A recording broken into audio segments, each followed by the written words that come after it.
5 पोळी देऊन देवाने मस्करीच केली असंच वाटत होतं त्याला। पण तोही जिद्दी, मीही शिकून दाखवील ह्या पोरींना असं चॅलेंज स्वीकारलं त्याने आयुष्याशी। 2 पोरी घरात आणि 3 शाळेत, एकाखाली एकाच्या वर्गात, हातावरचं पोट, खाण्याचीच दैना, त्यात हे शिक्षणाचं येड। घरातली बाई सदा वैतागलेली, ती चिडायची, रागवायची, त्याला म्हणायची, काय तुला पोरींच्या शिक्षणाचं येड?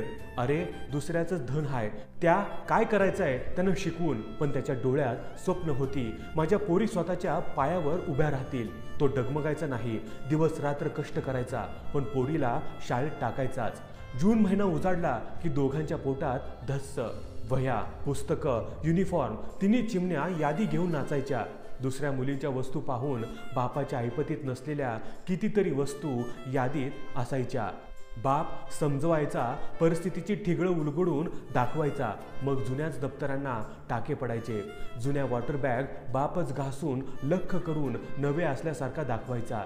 मोठीची पुस्तकं मधलीची लहानी, सगळं धकवण्याच्या बेतात नीट जमून जायचं। एकदा मोठीचे बूट मिळाले मधलीला, निळा रंग एकदम उडून भुरकटलेला। मधलीने निग्रहाने नकार दिला, मी नाही वापरणार। बापाने डोकं लावलं। रात्री पिल्लू रडून झोपताच निळ्या शाईच्या बाटलीने बुटांना नवा जन्म दिला। तिला कळलंच नाही, सकाळी उड्या मारत ती बूट घालून शाळेत पळाली। युक्ती चालल्याने बाप खुश, पण निसर्गाने घात केला। त्या दिवशी शाळा सुटल्यावर धो पाऊस आला। बुटाच्या शाईचा रंग पावसाच्या पाण्यात व्हायला लागला। बघणाऱ्यांना हसायला विषय मिळाला।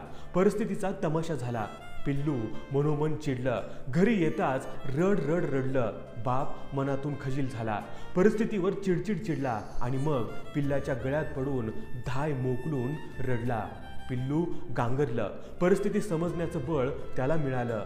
बाहेरच्या पावसापेक्षा मोठा पाऊस बापाच्या डोळ्यात पाहून निर्धारानं सावरलं। दुसऱ्या दिवशी तेच बूट घालून आनंदानं शाळेत गेलं। मोठं झालं, खूप शिकलं। आज बापाला 1 सोडून 10 बुटाचे जोड आणि 100 जोड स्वतःला असले तरी त्या शाईच्या बुटाचं ऋण फिटेना। आणि किती पावसाळे आले तरी बापाच्या डोळ्यातल्या तो पाऊस मनातूनही सुटेना। मित्रांनो, या व्हिडिओबद्दल तुमचं मत काय हे आम्हाला कमेंट करून जरूर कळवा।